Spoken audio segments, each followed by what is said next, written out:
Eu queria começar, meus caros, fazendo um balanço do CIPEC. Nesse final de semana, lá no Minas Centro, em Belo Horizonte, Minas Gerais, a gente participou do maior evento conservador do mundo, aqui no Brasil, com a presença de um pessoal extremamente carinhoso, todos que estavam lá. Eu não tenho palavra para agradecer a quantidade de carinho, as fotos, as pessoas que torcem pelo Brasil, defendem a liberdade que nem a gente, estão dispostas a lutar, estão dispostas a trabalhar em vários temas diferentes, em prol, principalmente, desse plexo de valores que nós consideramos tão fundamentais para a nossa sobrevivência enquanto sociedade.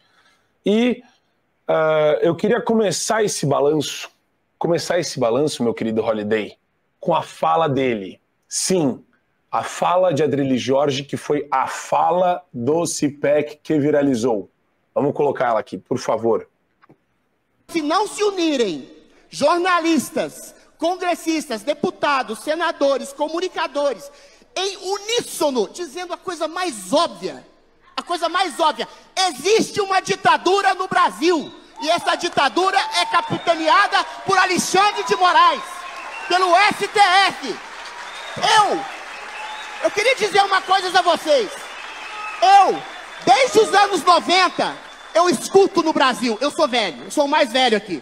Desde os anos 90 eu escuto dizer: fora Sarney, fora Collor, fora Lula, fora Fernando Henrique. Por que eu não posso dizer para um juiz que não foi eleito: fora Alexandre de Moraes? Por que não? Em nome da democracia, o povo tem que ir na rua pedir o impeachment de um homem que está atropelando a democracia. E esse homem, esse tirano, se chama Alexandre de Moraes. E todo jornalista, todo deputado, todo senador, todo comunicador que não disser isso é um traidor da pátria.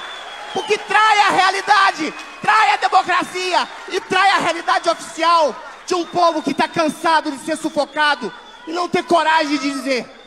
Mas a gente precisa de lideranças políticas, a gente precisa de jornalistas, a gente precisa de pessoas que tenham coragem, como o desembargador Sebastião Coelho, que disse na cara dos juízes: vocês são odiados.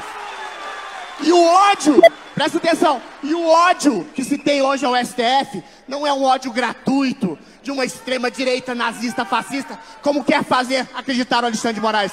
É um ódio baseado na indignação de um povo, que percebe que um discurso pseudo-democrático, esses juízes estão censurando, massacrando, perseguindo, prendendo, torturando, porque uma senhora de 80 anos fica 8 meses na cadeia por estar rezando um terço em frente a um tribunal. Isso não merece só impeachment desses ministros, merece a prisão. Isso é crime! Isso é crime contra o Estado Democrático de Direito. E quem não diz e não fala abertamente desses crimes, está compactuando com esses crimes pelo pior crime cristão que existe, o da omissão. Se você vê uma mulher sendo estuprada na rua, o que você vai fazer?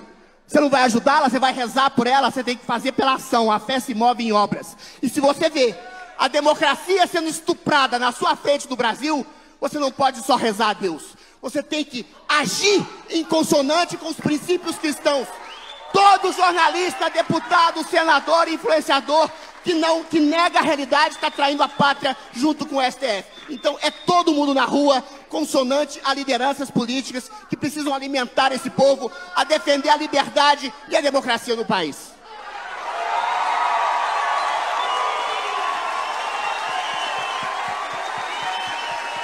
Não, veja bem, eu não planejei ficar emocionado, não planejei ganhar palmas, não planejei viralizar. Ontem minha mãe me ligou desesperada, meia-noite. Estão dizendo que vão prender você 6 horas da manhã. Parece uma caricatura. Minha mãe toma uns Rivotril, fica meio doidona de vez em quando. Mas é uma realidade. Você dizer hoje o óbvio no Brasil, que tem uma ditadura, que tem um homem, o Alexandre de Moraes, que cria inquéritos absolutamente ilegítimos, com tipificações criminais que não existem, e começa, com isso, censurar pessoas, prender pessoas, tirar o dinheiro das pessoas, ou seja, arruinar a vida de pessoas. São algumas dezenas, algumas centenas, não são milhões. Tá, se tiver uma pessoa, um preso político, uma pessoa ceifada, uma pessoa perseguida, você está num regime autoritário. Tanto mais um regime autoritário construído por um judiciário que deveria proteger os direitos do cidadão. Então, o que eu disse foi calcado e baseado na fala de um grande amigo meu. E, assim, que eu me decepcionei com um grande amigo meu. Não que eu acho que ele seja um homem que se vendeu, jamais. Um homem chamado Emílio Surita. Eu fiquei com isso engasgado na garganta quando ele disse, ele conclamou e justificou a autocensura. Eu falei, não é válido você se contrapor a um Estado autoritário, porque esse Estado autoritário vai lá e te prende nessa censura oficial. Não existe censura oficial, Emílio. E todo comunicador. Por isso que eu conclamei todos os comunicadores, senadores, deputados, influenciadores, a dizerem uma coisa tão simples. Não há justiça, não há censura oficial. Portanto, você pode dizer que você acha que determinado ministro ou determinados juízes agem de maneira ditatorial e persecutória. Agora, se você alimenta enquanto comunicador, e o Emílio, por exemplo, é o maior comunicador vivo do Brasil, por isso que eu puxo a orelha dele, se alimenta esse discurso de autocensura, se alimenta o quê?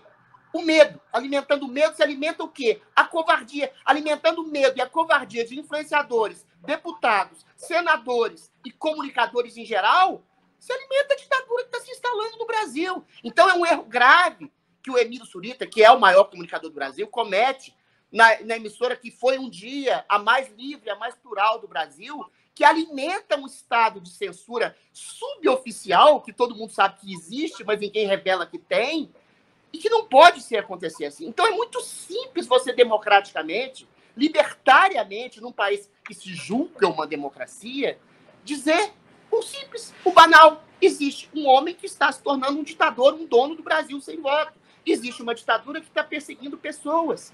Ontem eu recebi inúmeras mensagens de um deputado, por exemplo, eu não vou dizer o nome, que disse: eu concordo com tudo que você disse, Adriles, mas eu tenho medo de dizer o que você disse. Eu tenho medo. Ou seja, pensa bem, a gente tem uma maioria no Congresso de conservadores. A gente não tem uma maioria, mas tem inúmeros, centenas de comunicadores, jornalistas que percebem o que está acontecendo. São poucos os que dizem o óbvio. Agora, o STF vai prender centenas de comunicadores? O STF vai prender aí milhões, dezenas de milhões de pessoas nas ruas, porque existe uma maioria conservadora e existe uma maioria consciente da ditadura que a gente está vivendo. Vai prender dezenas de milhões de pessoas? Claro que não. Existe uma meia dúzia de pessoas em abstrato que formam aquilo, o legítimo Estado Democrático de Direito. O Estado Democrático de Direito serve para nos proteger, Marco Antônio. Se esse Estado Democrático de Direito deixa de ser democrático de direito e se torna um Estado opressor, como é o caso do STF, como é o caso do Alexandre de Moraes, que usa das leis para subverter as leis, subverter a Constituição e perseguir, prender e calar pessoas, o povo tem o direito de representar diretamente essa democracia. De que forma? Indo ao Senado, indo ao Congresso Nacional e dizendo: por que não? Eu quero o impeachment de um homem que eu acho que está sendo abusivo no seu cargo. Eu quero preservar a importantíssima instituição do Supremo Tribunal Federal, que é a garantidora da Constituição, que é a garantidora, em tese, dos direitos naturais à liberdade do homem. E se você não puder dizer isso, se você não puder dizer isso, note bem, eu não xinguei ninguém da Suprema Corte. Eu fui enfático, eu disse o óbvio. Existe uma ditadura no Brasil e o povo tem o direito e a obrigação de defender a democracia. E deputados e senadores, jornalistas podem e devem defender a democracia. Se eventualmente amanhã vir a Polícia Federal aqui e instaurar um inquérito, está comprovado que existe uma ditadura no Brasil. Então eu conclamo Emílio Surita, outros jornalistas, outros comunicadores, Carlos Jordi, deputados, senadores, senador Girão, todo mundo a dizer e reverberar suas vozes, reverberar suas ações naquilo que é óbvio. Defender o sacrossanto direito à liberdade de expressão e defender a nossa democracia de quem a está solapando. Se eu não puder dizer isso, então comprova-se de maneira absolutamente rígida que estamos numa ditadura. Assine o Fio Diário. Assim você vai ter acesso integral ao programa completo Adriles sobre tudo, além de outros diversos programas na nossa plataforma. Assine aí.